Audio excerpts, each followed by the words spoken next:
लोकसभेत ऑपरेशन सिंदूरवर चर्चा सुरू आहे. थेट जाऊयात. सूचना ये सच्चाई सिर्फ देश के नागरिकों के लिए नहीं, ये सूचना ये सच्चाई हमें देश के जवानों को भी देना है. आज उनसे भी झूठ कहा जा रहा है, उनके बीच में भी भ्रम फैलाया जा रहा है. हम उनकी जो सच्चाई है आज हम सदन के अंदर लाना चाहते हैं. और सर बात में आती है विदेश नीति की. किस मुंह से हम कहें कि विदेश नीति आज सफल हुआ है? किस मुंह से कहें? ये आदरणीय राजनाथ सिंह जी, शंगीला में जो डायलॉग हुआ, उस डायलॉग में जो ड्राफ्ट जो आया, जिसको भारत सरकार ने नकारा, वो ड्राफ्ट बनाने में हमारे ही कुछ सहयोगी देश थे, जिनका नाम मैं नहीं लेना चाहूंगा. लेकिन ऐसे देश जिसको हम परंपरागत दोस्त हम मानते हैं, ट्रेडिशनल एलाइज मानते हैं, आज उन्होंने भी इंडिया और पाकिस्तान को हाइफिनेट कर दिया. और आप ये शब्दों के खेल से आप खुश हो कि ब्राजील के डॉक्यूमेंट में पाकिस्तान, ये जम्मू कश्मीर का पाकिस्तान का भी नहीं, ब्राजील के डॉक्यूमेंट में सिर्फ जम्मू कश्मीर में जो दहशतगर्दी हुई उसी की निंदा हुई, पाकिस्तान की निंदा नहीं हुई. पर आप उससे खुश हो? अगर आप उससे खुश हो तो मैं जानना चाहूंगा, जो $1 बिलियन का आर्थिक सहायता IMF ने दिया पाकिस्तान को, उस पर आपको क्या कहना है? हम जानना चाहेंगे जो ADB एशियन डेवलपमेंट बैंक से 800 मिलियन का आर्थिक सहायता जो मिलेगा पाकिस्तान को, आज आप भारत उस पर क्या रवैया है? वर्ल्ड बैंक का जो $40 मिलियन आ रहा है, और ये पैसा किसको जाएगा सर?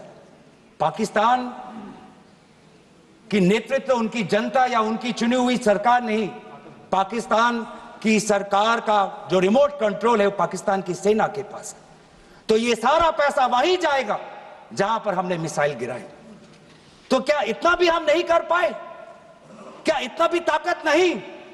क्या इतना भी विश्व गुरु में लोगों का विश्वास नहीं, देश अंतर्राष्ट्रीय नेताओं का विश्वास नहीं कि IMF का एड ना जाए पाकिस्तान के पास, वर्ल्ड बैंक का एड ना जाए पाकिस्तान के पास, ADB का एड ना जाए पाकिस्तान के पास?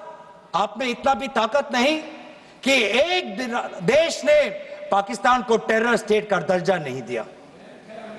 एक देश ने आज FATF financial action task force में, जिससे बहुत नियंत्रण पाकिस्तान पे पड़ती थी, आज उससे वो 2022 में निकल आई ग्रे लिस्ट. क्या वो डालेंगे? तो इसीलिए आज हम ये मांग करते हैं कि सरकार अब डरिए मत, सच्चाई से डरिए मत. उस दिन भी देश सरकार के साथ दहशतगर्दी के खिलाफ खड़ा था, विपक्षी दल सरकार के साथ खड़े हैं, और आज भी दहशतगर्दी के खिलाफ सच्चाई के पक्ष में देश और विपक्ष आज सरकार के साथ. आप हमें अपना दुश्मन ना समझे, हम सरकार के दुश्मन नहीं हैं. हम अपने देश के पक्ष में बोल रहे हैं, जवानों के पक्ष में बोल रहे हैं. पर आप हमें कृपया सच्चाई देने का हमें वो सम्मान दीजिए. सच्चाई सुनने का अधिकार हमारा है, और जितने बार आप झूठ और भ्रम फैलाएंगे, हम उतनी बार आपको पूछते जाएंगे कि आपने क्या किया. और इसीलिए आज मैं खड़ा हूं. अपेक्षा बहुत की थी कि पहलगाम का उजागर होगा. आदरणीय गृह मंत्री नैतिक जिम्मेवारी लेंगे, राष्ट्रीय सुरक्षा सलाहकार नैतिक जिम्मेवारी लेंगे, और प्रधानमंत्री मोदी जी कहेंगे क्यों उन्होंने ऑपरेशन सिंदूर जो अंतिम अंजाम था, हमें तो मीडिया में सुनते हुए ऐसा लगा कि हम कराची में उठेंगे. मीडिया में हमारे भारत की मीडिया जो जिनको सूचना आपसे ही मिलती है, उनका सुनने में लगा कि आज तो हम फतह करके ही रहेंगे. लेकिन पता चला कि नहीं, कहीं ना कहीं हमारे पैर डगमगा गए, और जो अंतिम परिणाम था उससे पीछे हम हट गए. हमें पीछे नहीं हटना, हमें आगे बढ़ना है. सच्चाई के साथ, लोकतंत्र के पक्ष में, इन्हीं बातों के साथ मैं अपना पक्ष समाप्त करता हूं। धन्यवाद। जय हिंद। श्री रमाशंकर राजभर।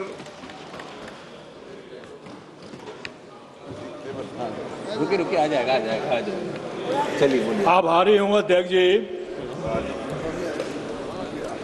और देश और उत्तर प्रदेश में पीड़ितों की आवाज और पीडीए के नेता हमारे राष्ट्रीय अध्यक्ष माननीय अखिलेश यादव जी और हमारे सलेमपुर लोकसभा की जनता की बदौलत यहाँ जो इतने महत्वपूर्ण विषय पर बोलने का अवसर मिला है।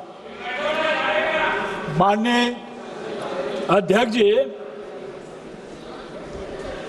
सबसे पहले तो मैं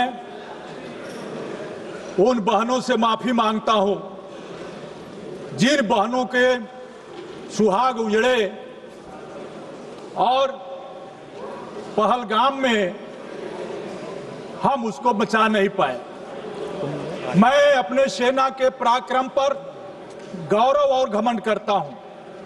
अध्यक्ष महोदय, वहीं हम इस घटना में जो पर्यटक निर्दोष मारे गए उनको नमन करता हूं, जो हमारे सेना के जवान शहीद हुए उसको भी नमन करता हूं। अध्यक्ष जी, हमारे पूर्वांचल में एक कहावत है कि आकाश बांधो पाताल बांधो, कम से कम अपनी टाटी तो बांधो। यह सरकार आकाश बांध रही है, पाताल बांध रही है, लेकिन अपनी टाटी नहीं बांध रही है। यह साबित करता है कि अपनी टाटी अगर बंधी होती तो सैकड़ों किलोमीटर दूर से आतंकवादी हमारे घर में आता, पर्यटकों को मारता और भाग नहीं जाता। हमारे नेता पूर्व रक्षा मंत्री स्वर्गीय मुलायम सिंह यादव जी, सुभाष चंद्र बोस के बाद देश में किसी एक नेता को नेताजी कहा गया तो वह स्वर्गीय मुलायम सिंह यादव जी थे। सभापति महोदय, उन्होंने इस सदन में कहा था, भारत को किसी के दबाव में नहीं, अपने स्वाभिमान के बल पर चलना चाहिए।